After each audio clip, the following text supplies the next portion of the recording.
di Minimi atau terjadi di Kecamatan Pantai Bidari, Aceh Timur.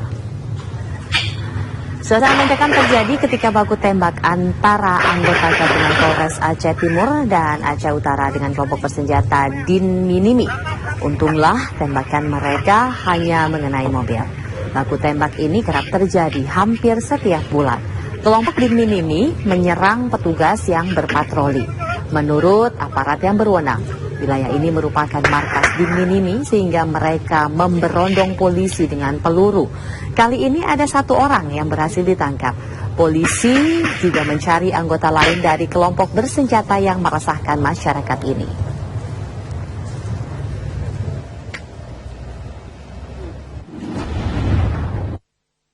Ada beberapa orang dari kelompok Din Minimi tersebut.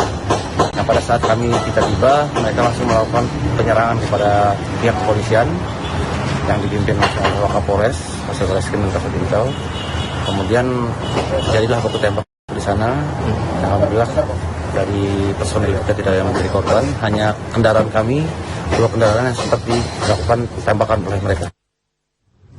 Kebakaran hutan di lereng Gunung Merapi, Boyolali, Jawa Tengah terus meluas. Tim gabungan dari TNI, Polri, dan bekerjasama dengan relawan dikerahkan untuk bisa memadamkan api. Beginilah kondisi Gunung Merapi di Selo Boyolali, Jawa Tengah yang terbakar sejak Minggu siang. Kepulan asap putih masih terlihat di beberapa titik lereng Merapi. Meski saat ini kebakaran yang terjadi masih jauh dari pemukiman warga, namun petugas tim gabungan bersama sejumlah relawan telah dikerahkan guna membantu memadamkan api yang membakar hutan Gunung Merapi. Tim gabungan naik ke lokasi kebakaran dengan membawa peralatan manual. Tugas pertama mereka adalah berupaya mengisolir api agar tidak merembet lebih luas.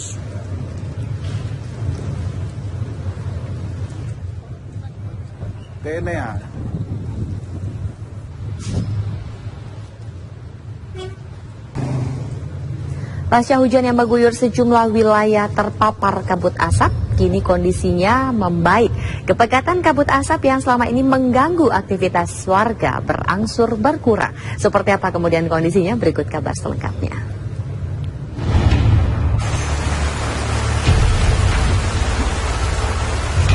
Lebih 2 bulan terpapar asap membuat aktivitas warga di daerah terdampak asap terganggu.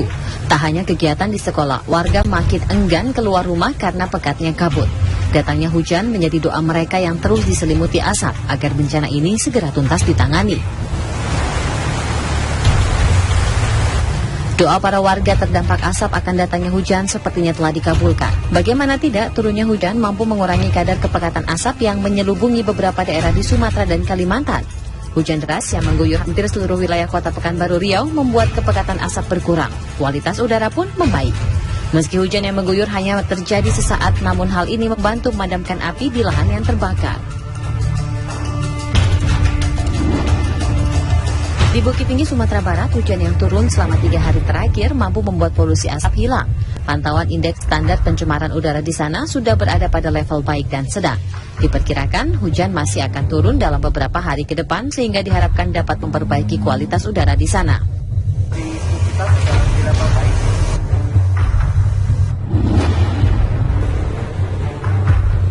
Di Jambi, berkurangnya kepekatan asap membuat aktivitas penerbangan di Bandara Sultan Taha Jambi kembali normal.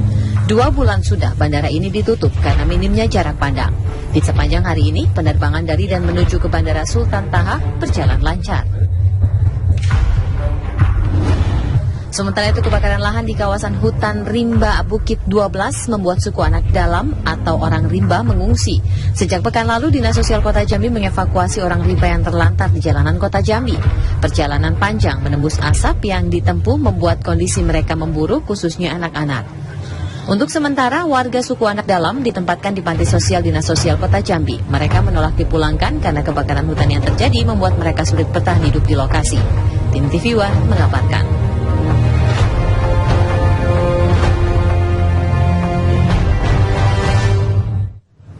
Ya, memang salah satu yang terdampak kabut asap ini adalah suku anak dalam. Dan beberapa waktu lalu Presiden Joko Widodo sempat bertemu dengan mereka, bahkan berfoto bersama dengan mereka ketika berbincang. Presiden Jokowi sendiri akhirnya menegaskan bahwa dalam foto itu tidak ada rekayasa, terutama mengenai pertemuannya dengan warga suku anak dalam, sebagaimana yang beredar di media sosial bahwa foto itu merupakan rekayasa. Melalui Sekretaris Kabinet Pramono Anung, Jokowi ini menepis adanya pencitraan seperti yang diisukan.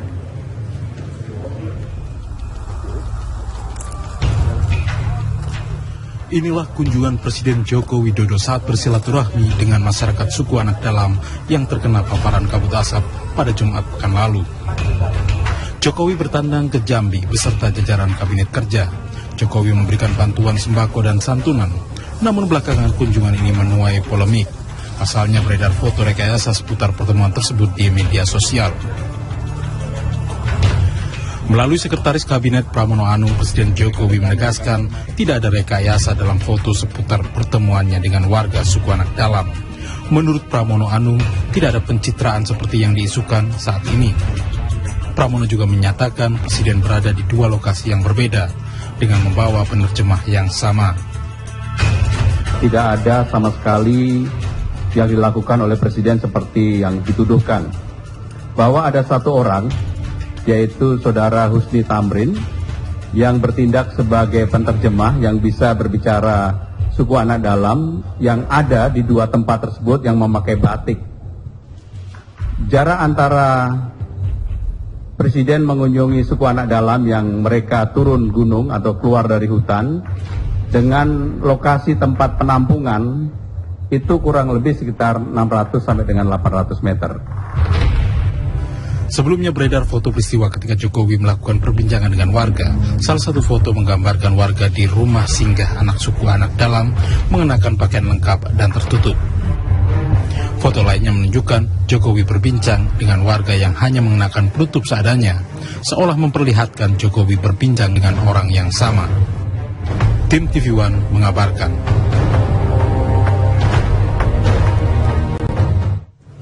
Kabar mengenai surat edaran Kapolri mengenai penanganan penyebaran ujaran kebencian atau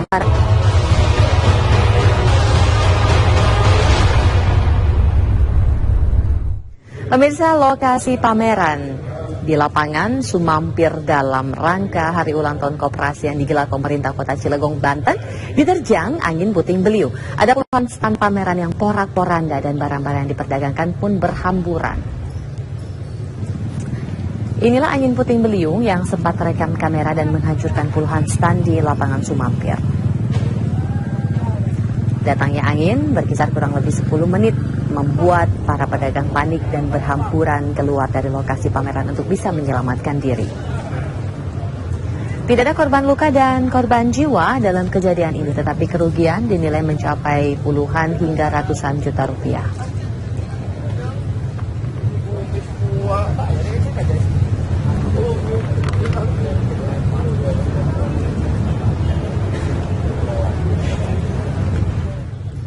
Sidang vonis kasus tawuran berujung pembunuhan di Pengadilan Negeri Garut, Jawa Barat berlangsung ricuh.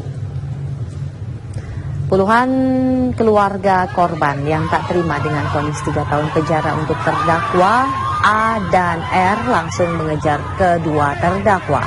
Puluhan polisi yang bertugas mengamankan keduanya ke dalam mobil polisi.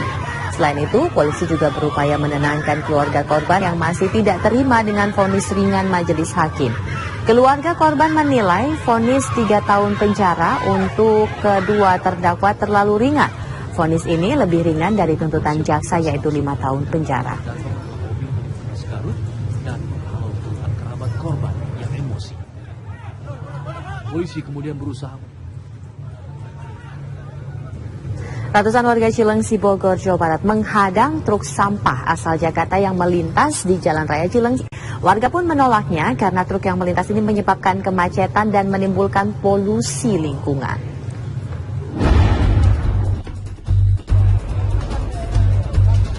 Sampah adalah sisa limbah masyarakat yang diperlukan penanganan khusus dalam mengelolanya.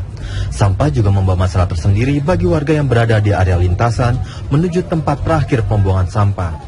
seperti penolakan yang diperlihatkan oleh ratusan warga Cilengsi, Bogor, Jawa Barat yang menghadang truk sampah asal Jakarta yang melintas di Jalan Raya Cilengsi. Massa berkumpul di perempatan Cilengsi yang menjadi akses menuju TPA Bantar Gebang, Bekasi. Mereka menolak truk-truk tersebut karena melanggar kesepakatan. Berdasarkan MOU antara Pemprov DKI Jakarta dan Pemkot Bekasi, truk sampah seharusnya beroperasi dari pukul 9 malam hingga pukul 4 pagi. Namun kenyataannya banyak truk yang beroperasi di siang hari, sehingga menyebabkan macet dan polusi lingkungan. Mereka juga beralasan, selama ini merasakan imbas berupa bau dan kotoran, namun tidak mendapatkan kompensasi dari sampah yang melewati wilayah mereka.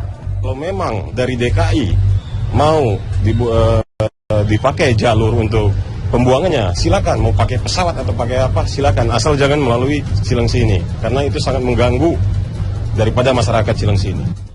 Sehari-harinya kami cuma kena imbas saja, bau busuk, air yang berserakan, kemudian sampah yang berserakan di jalan, kemudian macet yang luar biasa. Hanya itu barangkali kami, makanya untuk DKI yang membawa sampah ke Bantar Gebang sangat melarang untuk melewati Jalan Cilengsi.